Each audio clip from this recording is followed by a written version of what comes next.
Hello बच्चों, हिंदी साहित्य की कक्षा में आप सभी का स्वागत है। हिंदी साहित्य की कक्षा 8 का अध्याय संख्या 1 जग जीवन में जो चिर महान को आज हम पढ़ने जा रहे हैं। इस अध्याय को हम सभी एक कविता के माध्यम से पढ़ेंगे और समझेंगे। हिंदी साहित्य हमें सिर्फ बोलना यानी सिर्फ भाषा ही नहीं सिखाता, अपितु जीवन जीने की कला, उसके महत्व और उसके मूल्यों से भी अवगत कराता है। तो आइए इस अध्याय को बिना किसी देरी के प्रारंभ करते हैं। यह है अध्याय संख्या 1 जग जीवन में जो चिर महान। पाठ परिचय के माध्यम से हमें यह पता चलता है कवि उसका प्रेमी बनना चाहता है जो महान है। कहाँ है? महान है, शाश्वत सत्य है, जिन्होंने जगत का कल्याण करने के लिए ही अपना रूप धारण किया है। वह ऐसा ज्ञान प्रकाश बनना चाहता है जिससे सबको ज्ञान मिल सके, अर्थात उसके द्वारा सबका भला हो सके और मन से भय यानी डर, संशय यानी शंका और संताप समूल यानी जड़ के समान, जड़ के साथ ही नष्ट हो जाए, मिट जाए।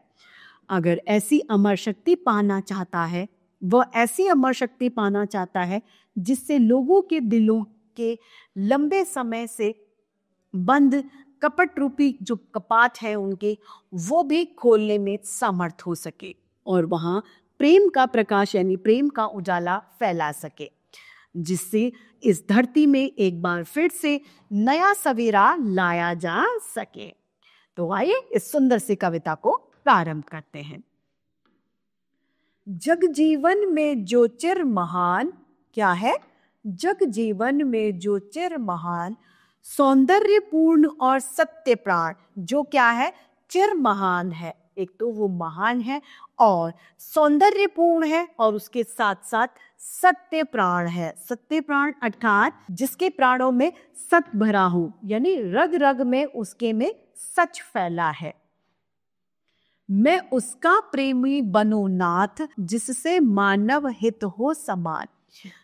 मैं किसका प्रेमी बनूं? जिसमें मानव हित यानी परहित की सोच हो, जिसमें मनुष्य मनुष्य में एक समानता देखने की सोच बढ़ी हुई हो, जिससे जीवन में मिले शक्ति, जिससे मुझे अपने जीवन में ऐसी शक्ति मिले, छूटे भय यानी मैं भय डर से मुक्त हो जाऊं, संशय यानी मुझे दुविधा किसी भी बात की नहीं हो और मेरे अंदर अंधभक्ति ना हो।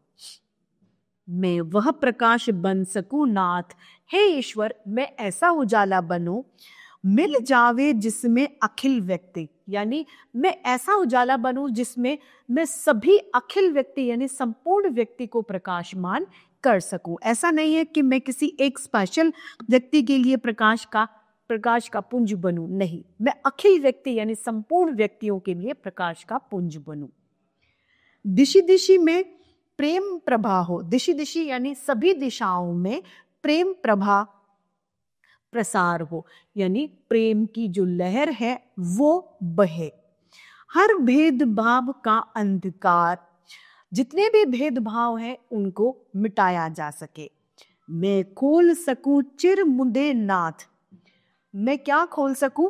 मुदे हुए गेट जो हैं, चिर मुदे यानी जो बहुत दिनों से बंद जो दरवाजे हैं, वो किसके दरवाजे बंद हैं? प्यार के, अपनेपन के, मनुष्यता के जो दरवाजे बंद हैं उन द्वारों को मैं खोल सकूं।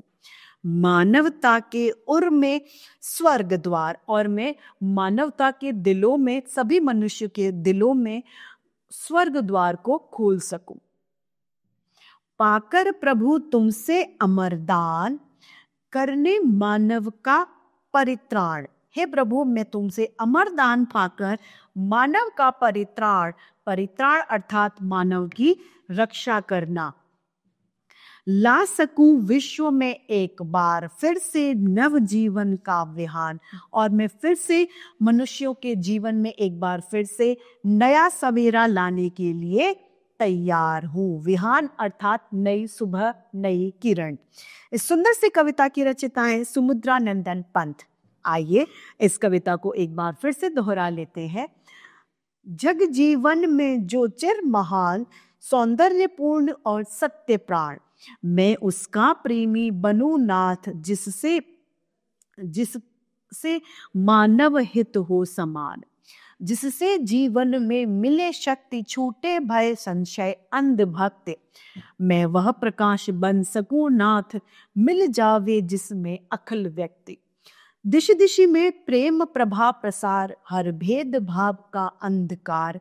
मैं खोल सको चिर मुंदे नाथ, मानवता के उर के स्वर्ग द्वार। पाकर प्रभु तुमसे अमरदान, करके मानव का परित्राण, ला सकूं विश्व में एक बार, फिर से नव जीवन का विहान। तो इसके साथ ही हमारे हिंदी साहित्य की कक्षा आज यही समाप्त होती है। फिर से हिंदी साहित्य में ऐसे रोचक अध्याय लेके आप सभी के सामने हम प्रस्तुत होते रहेंगे। आज के लिए इतना ही, फिर मिलते हैं। धन्यवाद।